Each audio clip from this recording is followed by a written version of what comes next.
Shalom Bapak Ibu Saudara-saudari yang terkasih dalam nama Tuhan Yesus. Bertemu lagi dengan EBS Exegetical Bible Study. Dalam video ini saya membahas satu kasus dalam teks Perjanjian Lama, yakni tentang berapa umur Raja Ahazia ketika dia menjadi Raja Yehuda. Karena catatan tentang umur Raja Ahazia ketika dia menjadi Raja Yehuda itu dicatat dalam dua teks dan catatannya berbeda. Misalnya dalam catatan 2 Tawarikh pasal 22 ayat 2, ya. Dalam beberapa terjemahan itu mencatat Ahazia berumur 42 tahun ketika dia menjadi raja. Ya, misalnya dalam terjemahan ITB, NKJV, CJB, KJV, GWT, RSV, ASV, dan Web. Ya. Nah, sedangkan dalam beberapa terjemahan yang lain, itu misalnya dalam terjemahan NIV, NASB Updates, NLT, ESV, NCV, Net Bible, YLT, GNT, HCSB, itu menerjemahkan Ahazia berumur 22 tahun ketika dia menjadi raja. Ya, teks yang sama, 2 Tawarikh pasal 22 ayat 2, tetapi dalam beberapa terjemahan itu diterjemahkan dalam dua cara, yaitu 42 tahun, kemudian 22 tahun, ya, dalam terjemahan bahasa Inggris, ya, 22 years old.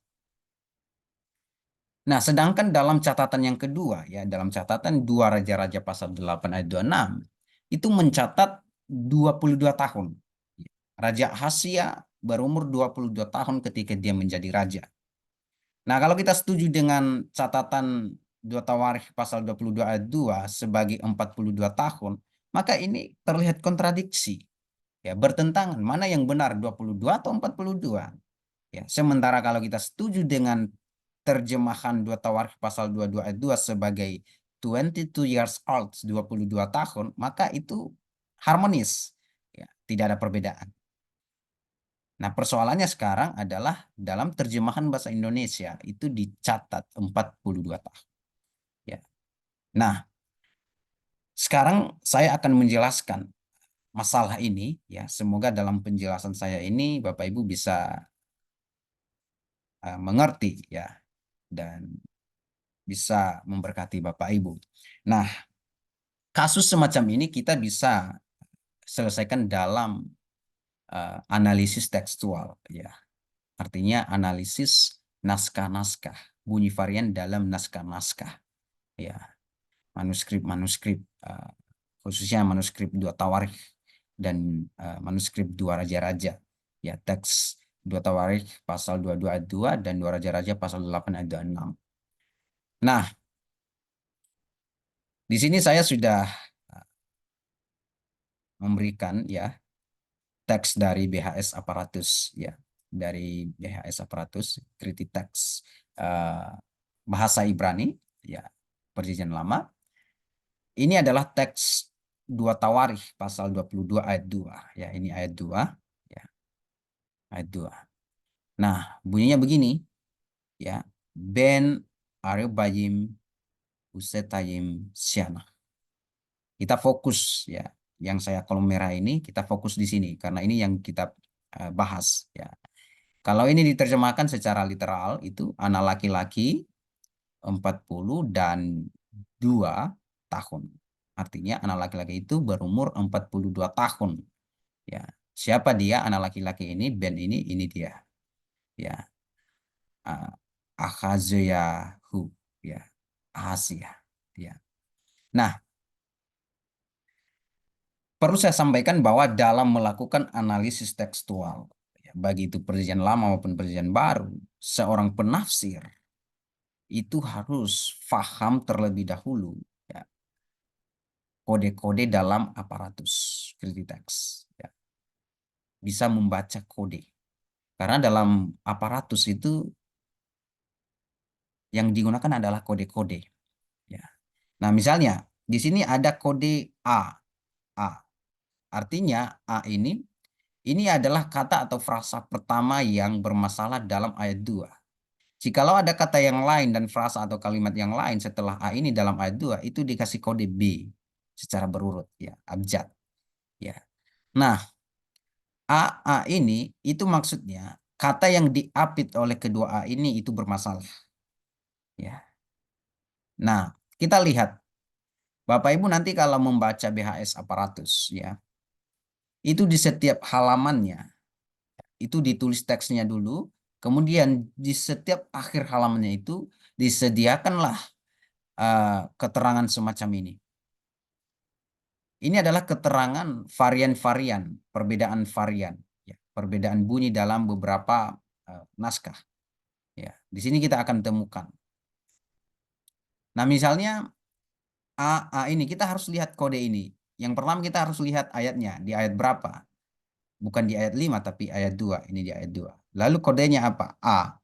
Maka ini dia. A sampai A. Artinya frasa yang diapit oleh A sampai A ini, yaitu Arubayim, Usatayim, ya, Arubayim, Yusatayim, ya. 20, 40, dan 2. Ya. Ini bermasalah. Nah, kemudian nanti dicatat di sini naskah-naskah yang berbeda itu. Ini naskah-naskah yang berbeda di sini. Catat di sini. Ya. Nah, misalnya naskah ini. Kode naskah ini apa? Naskah ini apa? Nah, di sini saya sudah jelaskan.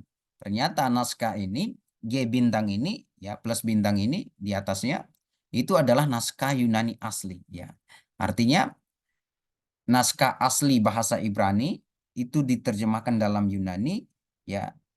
Terjemahan pertama asli itu, ya, mencatat bukan 42 tahun, tetapi 20 tahun dalam naskah asli Yunaninya yang kita sebut sebagai Septuaginta, ya, LXX, ya. Nah, kemudian dalam naskah ini L ini naskahnya adalah versi Latin, ya, terjemahan Latin bahasa Ibrani ke Latin itu mencatat berapa? Bukan 20 tapi hanya 16 tahun. Ya, menurut versi Latin ini, naskah versi Latin ini, Ahasya berumur 16 tahun ketika dia menjadi raja. Ya. Lalu ada kode LC ini. LC itu artinya legi atau legendum, artinya kecuali. Sedangkan C itu cum atau dengan. Ini semua bahasa Latin, ya. Jadi kecuali dengan. Ya, artinya kecuali dengan dua raja-raja pasal 8 ayat 26. Ya. Bukan 16, bukan 20, bukan 42 juga. Dalam dua raja-raja 8 ayat 26 ini. Dalam naskah aslinya. Ya, tapi berapa dalam dua raja-raja pasal 8 ayat 26 ini? Ya, Aserim Usetayim.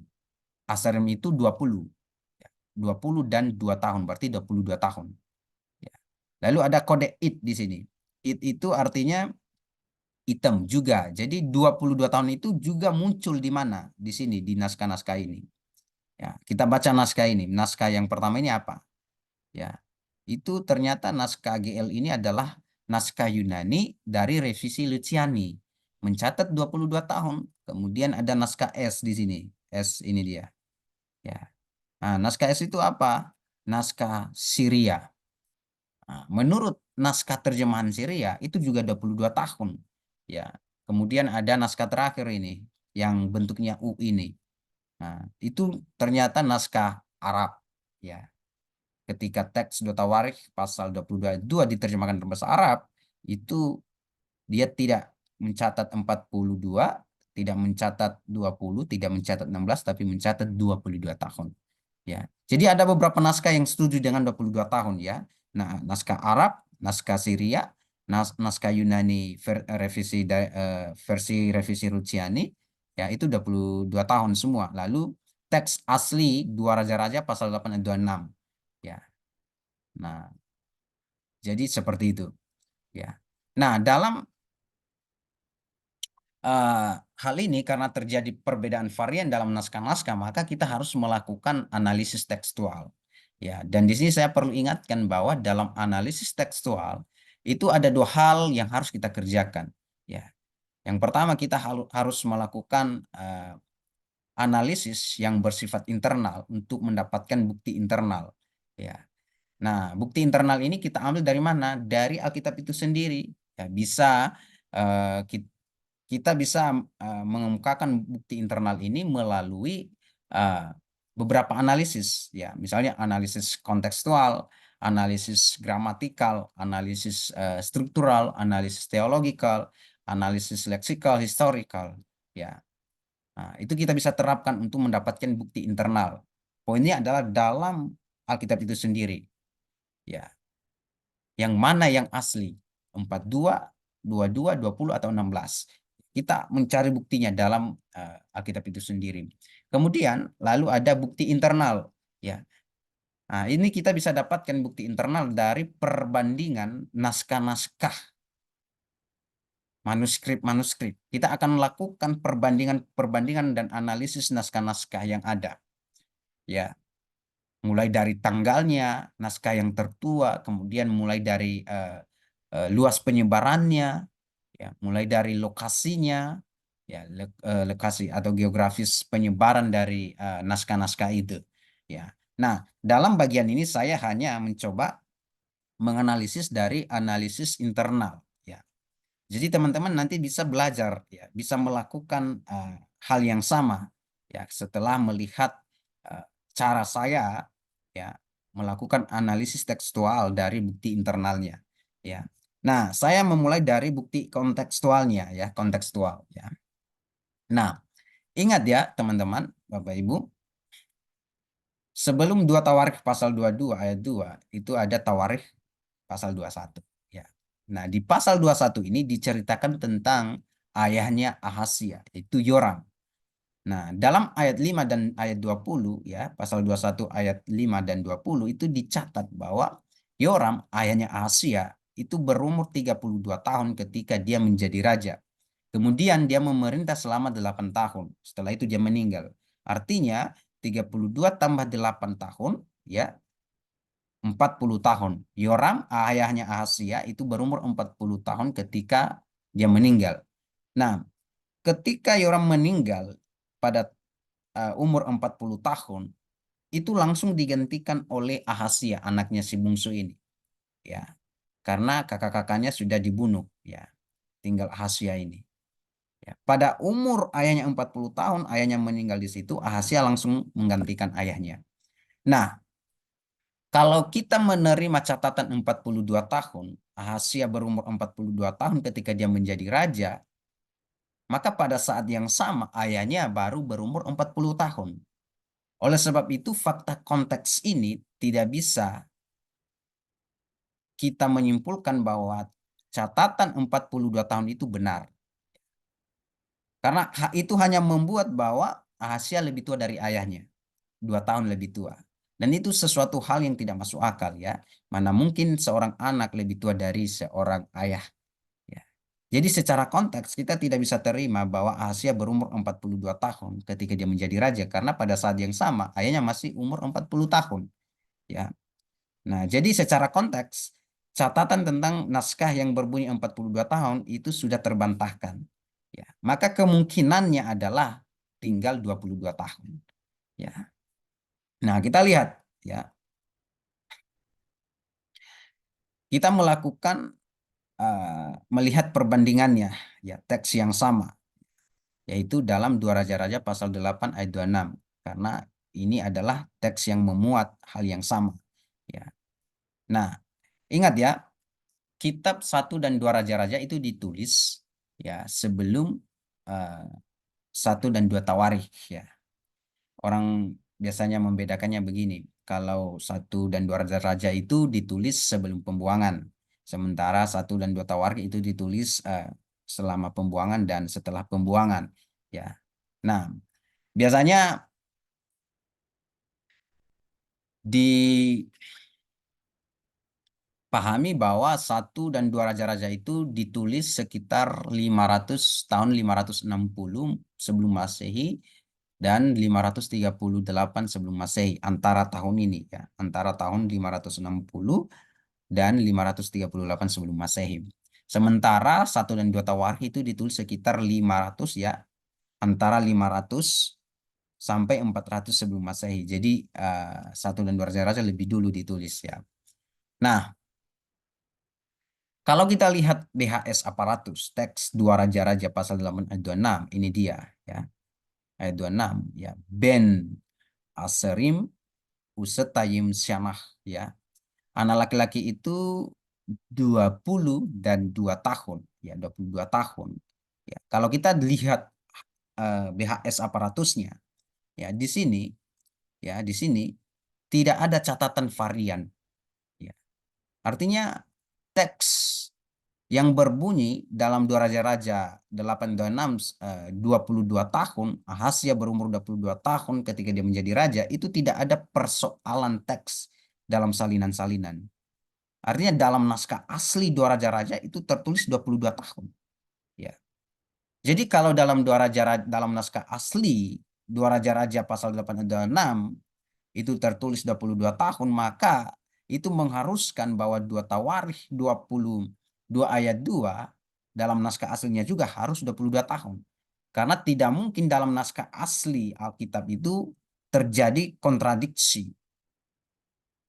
Ya, terjadi perbedaan yang bersifat kontradiksi. Ya, tidak mungkin. Ya. Karena ingat 42 tahun itu pasti itu ditemukan dalam salinan-salinan berikutnya, bukan dalam naskah aslinya. Ya.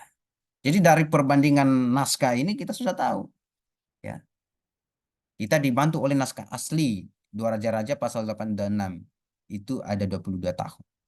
Ya. Ini mengharuskan bahwa 2 Tawarikh dalam naskah aslinya harus 22 tahun. Tidak mungkin berbeda dengan 2 Raja-Raja pasal 8 dan 6. Ya. Jadi dari 2 bukti ini kita sudah bisa menyimpulkan ya secara cepat ya dan sederhana bahwa ternyata 2 Tawarikh pasal 22 ayat 2 dalam naskah aslinya itu berbunyi 22 tahun bukan 42 tahun. Nah, maka pertanyaan selanjutnya adalah mengapa salinan-salinan berikutnya, beberapa salinan manuskrip bahasa Ibrani 2 Tawarikh pasal 22 ayat 2 itu mencatat menyalin 42 tahun. Ya. Mengapa dari 22 dalam naskah asli ditulis dalam naskah salinannya itu menjadi 42 tahun? Itu pertanyaannya. Nah, di sini saya akan jelaskan 4 kemungkinan mengapa dalam naskah asli 2 Tawarikh pasal 22 ayat 2 itu 22 tahun menjadi 42 tahun dalam salinannya. Yang pertama adalah kemungkinan yang pertama adalah kesalahan menyalin angka 22 menjadi 42 tahun. Ya. Nah, tadi saya sudah singgung ya bahwa kitab 1 dan 2 Tawarikh itu ditulis sekitar di antara tahun 500 sampai 400 sebelum Masehi. Nah, zaman ini adalah zaman Esra Nehemia di pembuangan dan setelah pembuangan ya. Nah, ingat ya, pada zaman ini ya, pada zaman Esra Nehemia ini atau pada zaman kitab 1 dan 2 Tawarikh ini ditulis, penulisan dekade itu ya, dekade itu adalah 10 tahun ya. Penulisan dekade, setiap dekade itu ditulis dalam notasi ya, dalam notasi ya. Nah, notasinya begini, garis vertikal yang seperti angka Romawi itu misalnya seperti ini ya, ini dia ya, vertikal ini menandakan angka kurang dari 10, 1, 2, 3, 4, 5, 6, 7, 8, 9. Misalnya kalau angka 1, maka garis vertikalnya 1. Kalau angka 2 itu angka 2. Kalau 3, maka vertikalnya 3 garisnya. Ya, dan selanjutnya. Sementara garis horizontal melengkung ke bawah kanan, ya ini dia, horizontal melengkung, ya, itu menandakan nilai 10 tahun. Ya. Sehingga ketika kita menulis 10, kita hanya menulis ini, satu garis horizontal ini yang melengkung ini. Kalau kita menulis 20, maka kita menulis satu set. Ya, ada di atas satu, ada di bawah satu. Itu angkanya 20. Ya. Nah, ini adalah penulisan dekade pada zaman itu. Ya. Nah, sementara kalau kita menulis 22, maka kita harus menulis garis horizontal melengkung ini satu set. ya, 2, ya. Lalu garis vertikal 2. Ini menjadi 22. Sementara kalau kita menulis 42, maka kita menulis garis horizontal ini 2 set. Ini 20, ini 20, ini 2, 42. Nah, dari mana kita tahu bahwa pada zaman penulisan kitab Tawarikh, penulisan DKD itu menggunakan notasi? Ada bukti dari papirus, naskah papirus abad yang sejaman dengan itu, abad kelima sebelum Masehi, yang ditulis oleh orang-orang Yahudi yang tinggal di Elefantin. Ya, jadi begini, saya jelaskan baik-baik ini. Ya, ketika si penyalin menyalin dari naskah asli, ternyata naskah asli ini kotor, kabur, apalagi sobek. Ya, yang dalam naskah aslinya itu 22 ditulis begini, ya, ada satu set garis horizontal yang melengkung ini, lalu ada garis vertikal 2. Nah, karena naskah ini, naskah aslinya kabur, kotor, ya, atau sobek, ya, mungkin si penyalin, ya, ya, kabur dan sehingga membuat notasi satu set ini 20 ini terputus, ya, terlihat terputus oleh si penyalin, ya, sehingga seharusnya, ya, seharusnya dalam naskah asli terlihat begini dia karena kotor, kabur, atau naskahnya sudah sobek, ya, sehingga notasi yang satu set ini terlihat putus, ya, seperti ini dia, ya, yang seharusnya ini satu satu set saja, ya, karena kabur, putus, ya, kabur terlihat putus atau kotor atau sudah sobek, ya, sehingga notasi yang satu set ini terlihat putus oleh si penyalin, maka si penyalin menganggap bahwa ini 2 set garis horizontal ini, padahal hanya satu set, ya. Dia melihat 2 set sehingga dia menyalin teks ini, ya, yang terlihat dua set ini pada satu set yang terlihat putus ini, ya, dia menulis 2 set sehingga nilainya menjadi 20, 20 menjadi 40 tambah 2 menjadi 42, ya. Nah, inilah proses transmisinya, kemungkinan yang pertama, ya. Jadi dalam naskah aslinya sebenarnya 22 tahun, ya, menggunakan notasi satu set ini, garis horizontal dan 2 garis vertikal. Tetapi karena naskahnya kabur, kotor, dan mungkin telah sobek, ya, sehingga membuat notasi ini terlihat putus. Nah, karena terlihat putus, si penyalin menganggap ini 2 set garis horizontal ini, padahal tidak sebenarnya. Sehingga dalam salinannya menjadi 42 tahun. Ya. Jadi ini adalah kesalahan menyalin 22 menjadi 42 karena persoalan uh, naskahnya. Naskah asli itu mungkin sudah rusak, ya, kotor, kabur, atau sobek. Nah, ini kemungkinan yang pertama mengapa 22 menjadi 42, ya. Kemungkinan yang kedua adalah, ya, nah, ini dia saya tunjukkan di sini, ya, teman-teman. Ini dia, ya. Nah, ini dia Elefantin ini, ya, lokasinya di sini, ya, di pulau di Sungai Nil.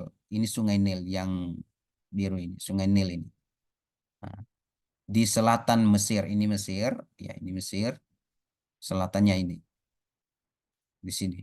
Di sini ada orang Yahudi yang tinggal di sini, yang sembunyi di sini, bahkan militer militer militer Yahudi, pos militer Yahudi di sini, bahkan dikatakan ada Jewish temple di sini, ya. Eh, apa itu, tempat ibadah, ya, orang Yahudi di sini, ya. Nah, di sini. Nah, orang-orang Yahudi yang tinggal di sini banyak menulis dokumen-dokumen. Nah, dalam dokumen-dokumen mereka itu mereka menggunakan notasi-notasi ini dalam menulis dekade, ya, tahun, ya. Nah, ini salah satu dokumen yang mereka tulis. Ini adalah Papirus 30, ya. Papirus 30 yang ditulis abad ke-5 sebelum Masehi, ya sezaman dengan 1 dan 2 Tawarik, ya. Salah satu dari sejumlah dokumen dari komunitas Yahudi di Levantine, ya, di Mesir. Ya. Nah, itu dia yang kedua. Ya. Yang pertama. Sekarang yang kedua, kemungkinan yang kedua mengapa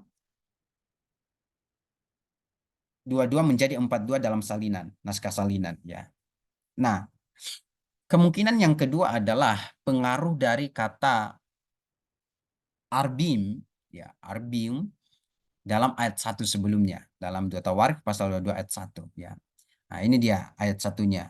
Ada kata arbim, ya. Ini artinya orang-orang Arab.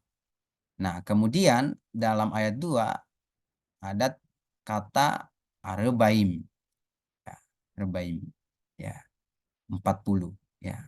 Nah, menurut analisis ini, ya, si penulis ketika menulis, ya, sampai di kata arbaim ini, ya, setelah ben ini, ketika dia sampai di kata ini, ternyata si penulis terpengaruh dengan akhiran dari kata arbim ini. Ya, ini mirip teman-teman, ya, hurufnya. Khususnya 3 huruf terakhir ini, akhirannya. Nah, ini, ya, rebim. Mirip sekali, ya, mirip. Dia terpengaruh melihat ini. Sehingga dia menulis menjadi arbaim, ya, arbaim, arbim. Ini mirip sekali bunyinya, ya. Nah, ini kemungkinan yang kedua mengapa dari naskah aslinya 22 menjadi 42 dalam salinan, naskah salinan. Ya, kemungkinan yang kedua adalah dia terpengaruh dengan akhiran kata arbim ini dalam ayat 1. Ya. Ini mirip sekali bunyinya ini, hurufnya. Arbim, arbaim. Ya. Nah, kemungkinan yang ketiga adalah si penyalin mempertahankan tradisi LXX, kemudian dia juga mempertahankan tradisi naskah-naskah bahasa Ibrani. Maksudnya begini, dalam naskah asli bahasa Yunani tadi itu mencatat 20 tahun. Ya, dalam bahasa Yunaninya eikosi, 20 tahun. Nah, si penyalin ini mempertahankan tradisi LXX ini. Kemudian dia juga mempertahankan tradisi dari manuskrip bahasa Ibrani yang mencatat 22 tahun. Sehingga karena kedua-duanya dipertahankan, maka dia menjumlahkan, menggabungkan dua fakta ini, 20 ditambah 22 menjadi 42 tahun. Sehingga dalam salinannya itu menjadi 42 tahun. Nah, ini kemungkinan yang ketiga mengapa dalam naskah aslinya 2 Tawarikh 22 ayat 2, ya, tercatat 22 tahun menjadi 42 tahun dalam salinannya. Beberapa salinan, ya. Nah, kemungkinan yang keempat adalah kesalahan penulisan antara huruf Ibrani mem, ya, dengan huruf k, kappa. Ya, ini mem, kappa. Nah, ingat ya, di zaman kuno huruf-huruf Ibrani itu digunakan untuk angka juga. Ya, memiliki nilai yang kita sebut sekarang sebagai gematria. Ya, gematria itu huruf-huruf yang memiliki nilai, ya. Nah, misalnya, ya, huruf kappa dalam huruf Ibrani itu punya nilai 20. Sementara huruf mem itu nilai 40. Nah, dimungkinkan bahwa dalam naskah asli ketika menulis 20 itu menggunakan huruf tunggal Ibrani kappa. Nah, karena kappa dan mem ini mirip sekali hurufnya, bentuknya. Ya, sekali lagi apalagi kalau naskah ini sudah rusak, ya, sudah kabur, sudah kotor, sudah apa namanya, sudah rusak, sudah apa namanya, sobek, ya. Si penyalin susah apakah ini kappa atau mem. Nah, karena mirip sekali. Nah, dari sini kita tahu, ya, mengapa dua-dua dalam naskah aslinya menjadi 42. Ternyata kalau dalam naskah aslinya ditulis Kapa, maka si penyalin menulisnya Mem. Karena dan kita lihat Mem ini angkanya 40. Jadi dari sini kita paham ya. Ini kemungkinan yang keempat yang dilakukan oleh si penyalin. Mengapa 22 ya angka 22 menjadi angka 42 dalam salinan-salinan. Ya, ada kemungkinan yang keempat yang ditulis dalam naskah asli adalah Kapa yang memiliki nilai 20. Si penyalin melihat itu seperti mem, dia menulis mem sehingga menjadi 40. Ya. Nah, ini dia. Kappa itu 20 nilainya. Mem ini 40. Kalau 2 bet ya. Jadi ketika ditulis maka ditulis apa? Kappa bet. Lalu mem bet ya. Tapi kapanya dilihat oleh si penyalin seperti mem sehingga dia menulis mem. Sehingga nilainya berubah menjadi 42. Mem bet ya. Nah, ini adalah kemungkinan yang keempat ya. Mengapa dalam naskah asli 2 Tawarikh pasal 22 ayat 2 ditulis 22 tahun, lalu mengapa menjadi 42 dalam naskah salinan-salinan berikutnya? Karena dimungkinkan 4 kemungkinan ini bisa terjadi. Ya. Nah, di sini saya akan menjelaskan ada 4 teori tentang perbedaan umur. Ya, berapa umur Raja Ahasya ini ketika dia menjadi Raja Yehuda? Ya, ada 4 teori. Ya, yang pertama, menurut teori pertama, catatan dua raja-raja pasal 8 ayat 26 ya, yang mencatat 22 tahun, menurut teori ini itu adalah catatan kapan Ahasya mulai memerintah bersama ayahnya. Ya, jadi umur Ahasya itu yang 22 tahun itu adalah permulaan Ahasya memerintah bersama ayahnya. Sementara catatan 2 Tawarikh pasal 22 ayat 2 yang mencatat 42 tahun itu adalah umur Ahasya ketika dia memerintah secara mandiri setelah ayahnya meninggal. Ya. Nah, kelemahan dari teori ini adalah ketika teori ini mengatakan bahwa 22 tahun adalah catatan di mana Asia mulai memerintah bersama ayahnya dan 42 tahun adalah umur Asia di mana dia memerintah secara mandiri setelah ayahnya meninggal, itu hanya memberikan satu fakta bahwa ayahnya Yoram memerintah selama 22 tahun. Paling tidak dimulai ketika Asia umur 22 tahun kita hitung. Berarti 22 ke 42 berarti ada 20 tahun. Sementara catatan Alkitab ya dalam 2 Tawarikh ya, 2 Tawarikh pasal 21 ayat 5 dan ayat 20 seperti yang sudah saya jelaskan tadi, Yoram ayahnya Ahazia tidak sampai 10 tahun memerintah di Yehuda, hanya 8 tahun ya. Jadi teori ini tidak bisa dipertahankan dari fakta ini, teori yang pertama ini. Kemudian teori yang kedua. Nah, teori yang kedua adalah mengatakan umur 42 tahun dalam Jatawarikh pasal 22 ayat 2 itu bukan umur Ahazia, tapi umur Atalia, ibunya Ahazia. Nah, kelemahan dari teori ini adalah frasa 42 tahun itu memiliki rentang yang sangat jauh dengan kata Atalia, ibunya Ahazia. Sangat jauh sekali. Ya. Dalam struktur bahasa Ibrani ini tidak bisa dimungkinkan karena keterangan waktu 42 tahun ini itu menerangkan kata benda yang ada di dekatnya, bukan kata benda yang terlalu jauh di belakang atau di depannya. Jadi ini kelemahan dari teori yang kedua ini, tidak bisa diterima. Ya. Kemudian teori yang ketiga menganggap bahwa umur 42 tahun itu merupakan usia keluarga Ahasya dari silsilah ibunya Atalia ya memerintah, lamanya mereka memerintah yaitu ada 42 tahun sampai titik Ahasya ini diangkat menjadi raja. Ya, ingat ya, Ahasya itu punya ibu Atalia. Ya, Atalia ini adalah cucu dari Omri. Ya. Nah, Kalau kita hitung dari Omri, Omri itu memerintah Israel ya 6 tahun. Kemudian anaknya Ahab 22 tahun. Kemudian ditambahkan Ahasya, bukan Ahasya yang kita bahas ini, Ahasya rajanya Israel ya. Eh, Memerintah 2 tahun. Yoram, ya bukan Yoram ayahnya Ahasya, ya Yoram pamannya ya 12 tahun. Berarti 6 tambah 22 itu ada 28, tambah 2 ada 30, 12 ada 42 tahun.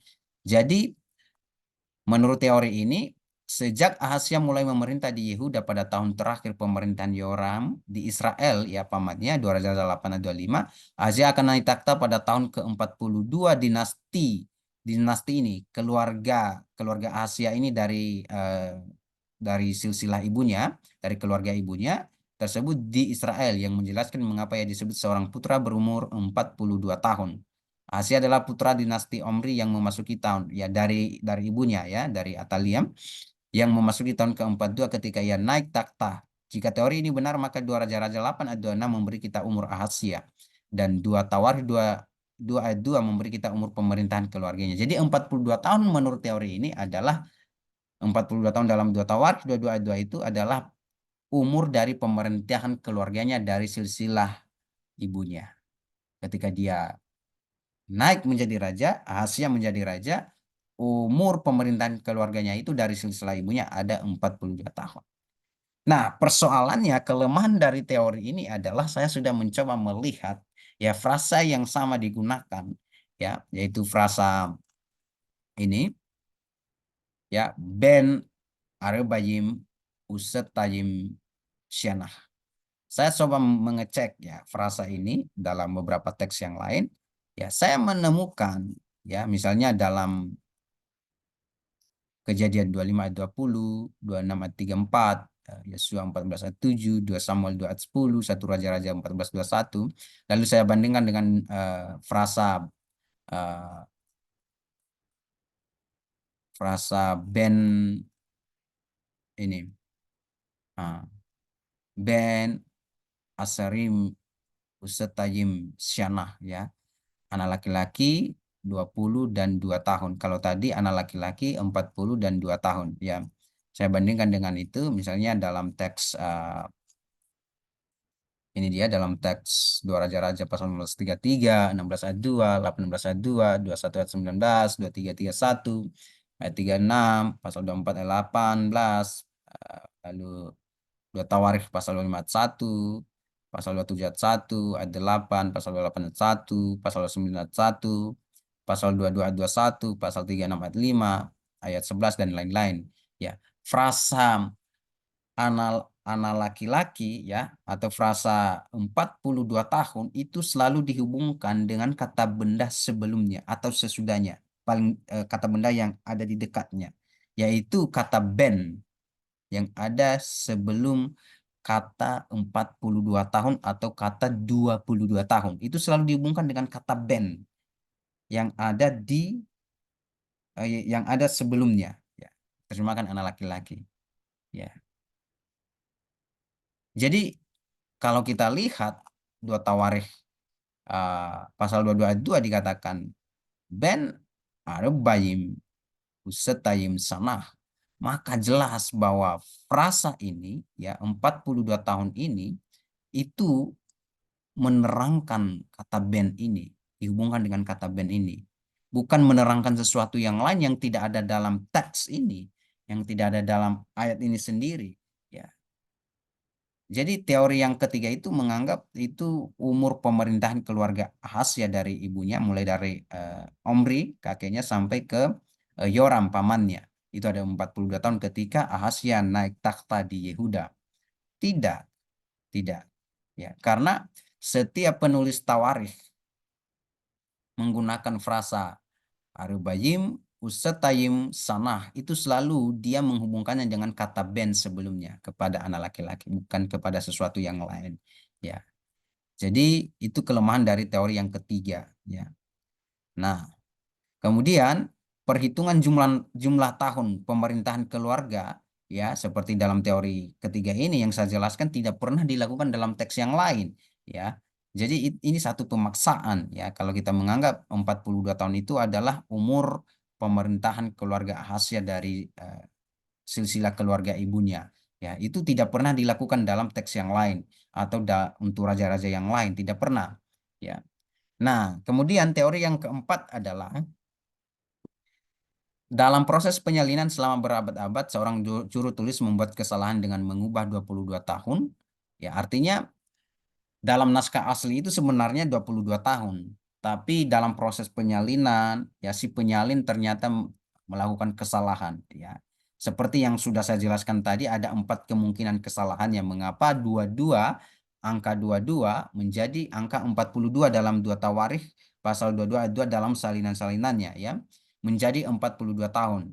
Tidak semua manuskrip Ibrani mencerminkan kesalahan tersebut karena beberapa terjemahan kuno yaitu bahasa Syria yang sudah saya jelaskan tadi, bahasa Arab, masing-masing memiliki angka 22 tahun sehingga membuat dua Tawarikh 22 ayat 2 dan dua Raja-Raja 8 ayat 26 benar-benar selaras. Artinya dalam naskah aslinya angka yang benar adalah 22 tahun baik dalam dua Raja-Raja pasal 8 ayat 26 maupun dalam eh, naskah asli dua Tawarikh pasal 22 ayat 2 itu 22 tahun. Mengapa terjadi 42 tahun? Karena ada kesalahan dari si penyalin. Ya. Kesalahan apa? Ada 4 kemungkinan kesalahan yang dilakukan tadi seperti yang sudah saya jelaskan. Jadi Bapak Ibu, eh, beginilah caranya kita menyelesaikan persoalan-persoalan semacam ini. Ya, semoga penjelasan saya ini dapat memberkati dan bisa Bapak Ibu terima. Ya, dan saya berharap jangan bosan-bosan mendukung EBS ya dengan cara uh, support EBS dengan cara subscribe YouTube-nya EBS, kemudian like, komen kalau ada pertanyaan dan share juga kepada teman-teman yang lain. Ya, bahkan kalau ada yang mau belajar dengan EBS, silakan hubungi EBS sendiri ya. Bisa komen di YouTube saya ini ya. Terima kasih Bapak Ibu. Eh, Tuhan Yesus memberkati.